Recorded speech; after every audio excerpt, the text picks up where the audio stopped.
Welcome to the Pump and Dump channel for another video. In this video I wanted to go through the individual stocks in the theoretical model portfolio, give some of my thoughts at the current point in time for those who are interested to follow this this process and maybe learn something from it. We can also look at the performance, but the main idea in this video is to look at the individual companies, look at the updated 1-year targets, 2-year target, 3-year targets. These are targets I have neglected, I guess, and also since I haven't posted a video about the model portfolio, they were kind of outdated, so I updated them here in here, just to give my current view of where things I expect them to go and where I think they could go. So let's get into it. Have a quick look here at the profit and loss so far since inception, 7 months and a bit, 63%, which is very good. African Gold Group will be the first one to comment about, which has been an absolute loser in terms of share price performance. It's in the toilet. I think here it's really about the reasons why it's been an underperformer, rather than looking at me and saying, oh, you made a bad choice there. I think the reasons it didn't perform very well is because the management set out some expectations that they were not likely to meet, and when it became apparent that they were not going to meet them, you know, the stock got sold off quite hard, and they shifted their main focus from moving from an exploration company to a development stage company back to just focusing on exploration because they can't get into development. The thing here is that, you know, they raised some money to do some drilling, some exploring to increase the size of the reserves. That's kind of what they've been working on, the drilling. But the main issue is they need to raise the money to get into construction if they want to become a development stage company, and they can't do that because no one's going to give them money at this point in time, because they need to first meet with the locals, the village people, let's call them, and they need to get their go ahead so they can, you know, their approval, so they can go to the Ministry of Mines and ask for the permits that they need to construct the mine on the new piece of land. Because at the previous setting they had this idea, you know, this conception of a mine to be built on this space, and they have all the permits for it. But then they kind of changed, and now they want to do it on the bigger surface. They want to mine, you know, all over the place here, and it's a bigger land package, but they don't have, you know, the permit to do this additional, you know, this additional development on that space. And you know, without them being able to meet because of the coronavirus restrictions that forbids assemblies of larger groups of people, they can't apply for the mining permit, so they can't get the legal aspect for the you know, the resource to be moved from, let's say, measured and indicated category into the proven and probable. So that's kind of the catalyst that we are waiting for, is the coronavirus restrictions to be lifted so that they can go and meet with the village people, get their approval, and then, you know, go to the financiers and say, okay, we have like 1 million plus ounces in reserve category. Do you want to put down 100 something million so we can build this thing? And then, you know, the financiers will look at it and say like yes or no. And that is a key, because without, you know, the financing, it will never be built, and without the approval from the local village people, it will, you know, never get the permit. So it's kind of like trapped there. That's why I've kind of reduced the 1-year target to 75. That's upon successful drilling campaign leading to a positive feasibility study that the market appreciates, and then given, you know, the financing is cleared, then, you know, they can get to 193, which would, you know, be in the development stage, would have a lower discount rate, because then there's certainty over when it's going to actually be built, because then they're already building it. And then once it's constructed, and this could be 3 to 5 years from now, this you know, even though I have a 3-year target, it could get to 332. And that's kind of how I'm looking at it, how I see it. Next one is a Goodyear tire rubber company.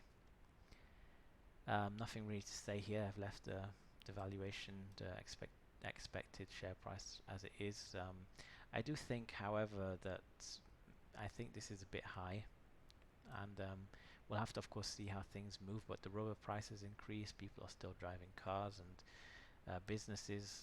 You could argue that delivery companies are still sending out vans every day, but in total, it really comes down to whether their business as a whole is still selling as many tires as they were before, and whether they can get better pricing in the future.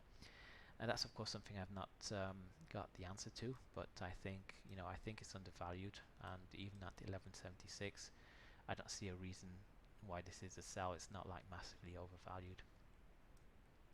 Next one, Range Resources. Here, of course, the target has improved substantially. I think it was at 16 previously, and current share price close today at 931. You could say, of course, maybe my valuation is a bit far from here, but I think, given how the market has treated this stock in the last many months and years, I guess, it is in a phase where, it's not necessarily delivered for investors in the past based upon the projections that were given. But it is what it is, and I think given that the energy prices, oil, natural gas, and natural gas liquids have improved substantially since a year and a half ago. The reality is here that the valuation has to increase, and I do think that the way the market is measuring it, I've talked about this before, how they formulate what the value is, and that's something I did trade at the beginning, and it was quite successful. But once I concluded that the intrinsic value is quite significant, I just thought, well, just build a big position and just try to increase it, and one day it's going to hit 20, and that's kind of what I think is going to happen this year. So the catalyst will be the annual report. I'm thinking that with the stated reserves in natural gas liquids and oil, the markets, the way it's priced it in the past, will give more credit to the natural gas liquids, and that will drive the valuation to 20 plus post annual report release.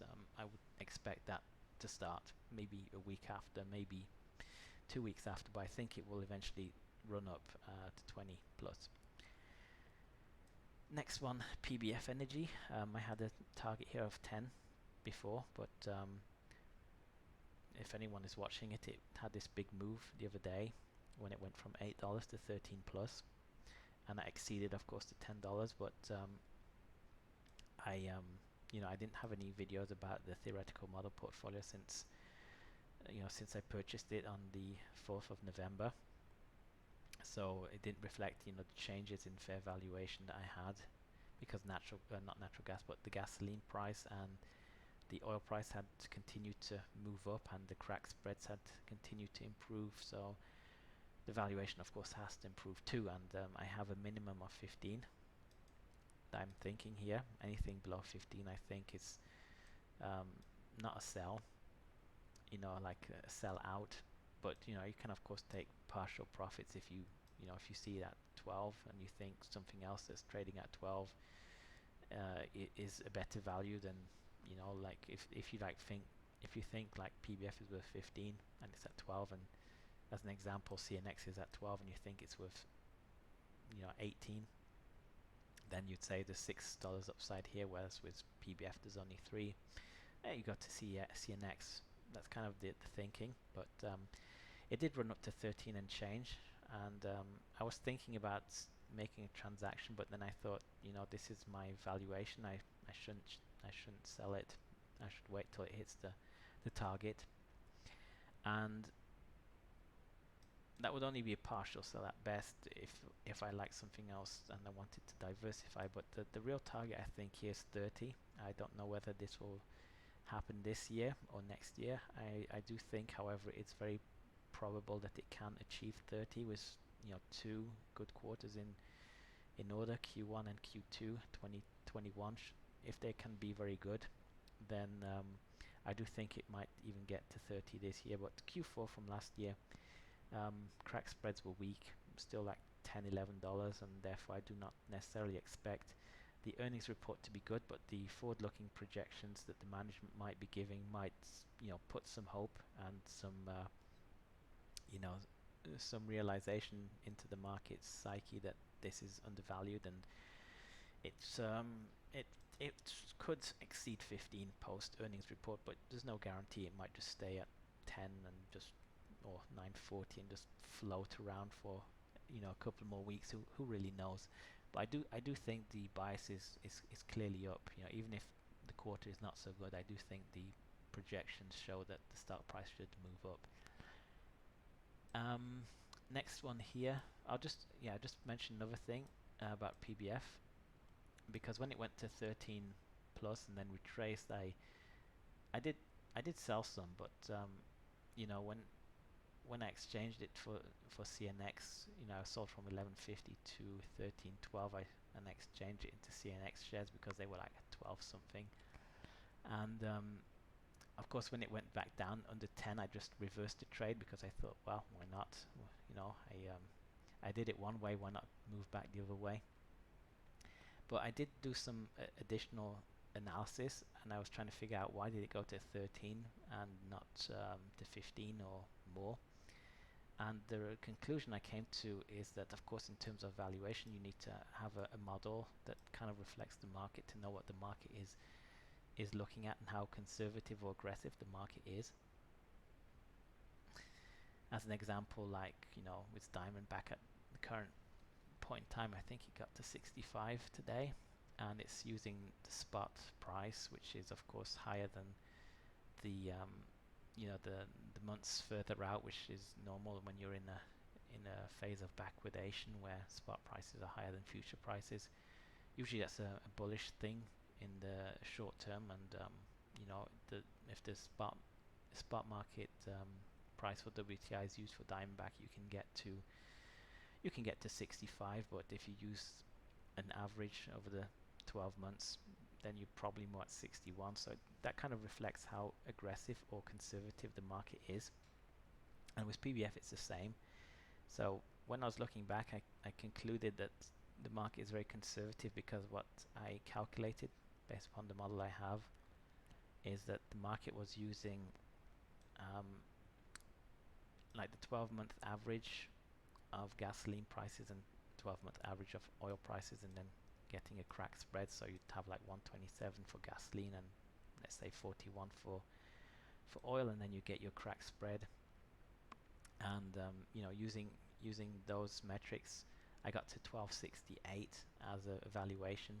But if the market is going to treat it on that kind of metric, then going into next year, if this year is has much higher prices, then we should definitely get to 30 next year.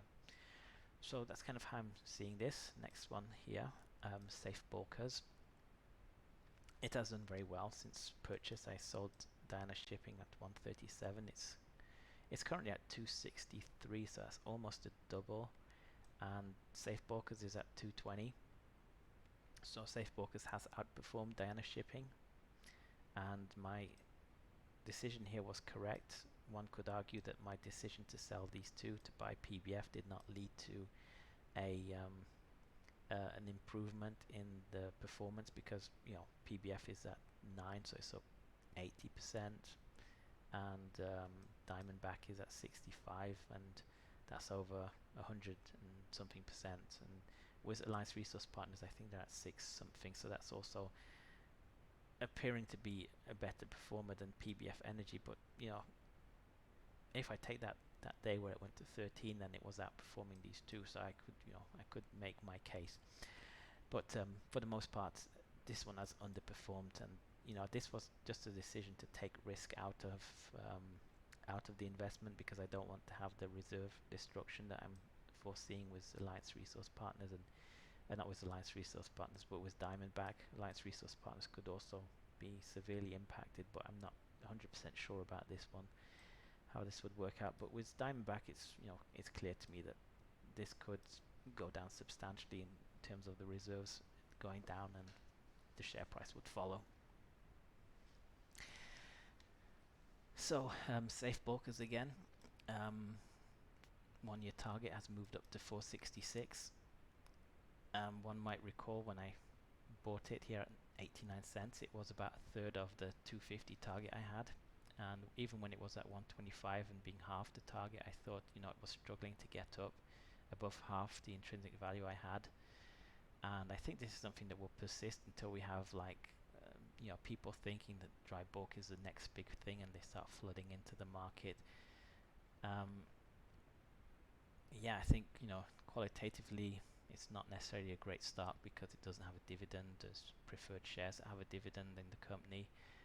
They have debt that pays interest, so the cash flow is not going to the shareholders of the common stock. It's going to other people who own other instruments in the company. So the stock itself is not really a source of cash flow to investors directly, and therefore I think it probably is treated as something that is very uninteresting and unappealing, and that's why it's trading at such a discount to its intrinsic value that I've calculated here. Of course 466 is probably a bit high because the prior quarter has not been as strong, so maybe this is 10% too high, who really knows. But I do think, in terms of direction, it gives me a clear upside here of 100% still. And yeah, I think this will turn out to be a great performer in the theoretical model portfolio. So I had thought about bringing in some other stocks into the portfolio, but I'm not really 100% sure whether I should, because I don't want to sell Range Resources PBF or Safe Bulkers yet. I would be willing maybe to sell Goodyear to bring something else in. And I think with African Gold Group, it's just like I said when I first bought it. It's the speculative investment that needs to be there to get outsized gains on the small position, and the rest here, the temporary losses I have in it will be made up by the rest of the stuff that we have here. So that's kind of the thinking right now. I won't get into companies I've been looking at. There's been quite a few mining companies I've looked at, and also what was the other one I've looked at? Doesn't really matter. Anyway, I'm going to leave it here with that. This is kind of the overview so far. So as you can see, like, things are improving, prices are moving higher for these three for sure. With this one, who really knows whether rubber prices or tire prices are increasing, and with gold is melting a bit at the moment. It's not doing so well, but the optionality here in African Gold Group is not so much determined by the gold price itself, but it's more determined by their ability to grow the reserve, and it's also determined by their ability to get, as I mentioned, these mining permits so that they can move from a exploration stage into a development stage. So the catalysts here are not gold price dependent. Of course the gold price helps, but it's not the only thing that really matters. I think even if this takes 5 or 7 years, ultimately it has the potential to get to a producing mine. One has, of course, to take into account that most of these mining companies never work out. But this one looks like it has something tangible there, I think, and therefore I'm positive that it could work. So these are kind of my thoughts. We'll see, of course, how the year progresses. I'm thinking of doing this at least until the 17th 6th 2021, so then it will be like a full year, and then I'll decide whether I will continue doing this. I mean, it's not taking much effort if I just keep it to a few transactions, but I can't like really make videos every week where I update my targets. This is just too much work for me, but I think it's interesting just to see the process. If anyone is like interested in learning how to do these things, there are good books, but it really comes down to looking at the situations individually, making up your mind, and then pulling the trigger, making decisions. Like You know, like if you believe something is going in a direction, you take the position, and you know, if it doesn't work out, it doesn't work out. That's just all I got to say. So remember, it's not investment advice or recommendations to buy any of these positions mentioned. Of course, it's always nice to buy things at the bottom or near the bottom, but ultimately, you know, something that's bottomed can still be a buy 50%, 100% up. This is just the nature of the market. As long as the fundamentals, the valuations are rising, the stock prices should be rising. And when the valuations and fundamentals are deteriorating, they should deteriorate. And things like trailing averages, like PEs and these kind of things, yeah, anyone who's basing their investment upon these is a fool, because you'll always realize eventually that the stocks with the lowest PEs were the ones that went down the most, and the ones with the highest PEs were the ones that did best, depending upon where the cycle was at the time. So, of course, that's not now a blank check to say that I claimed that companies with high P's always do good and companies with low P's always do bad. No, it depends, of course, on the situation. But in theory, you know, like a rule of thumb, that's kind of what I've experienced over the years. So, gonna leave it with that. Remember to, you know, leave a comment, question, or your opinion in the comment section. If you like the content, don't forget to subscribe and have a good day.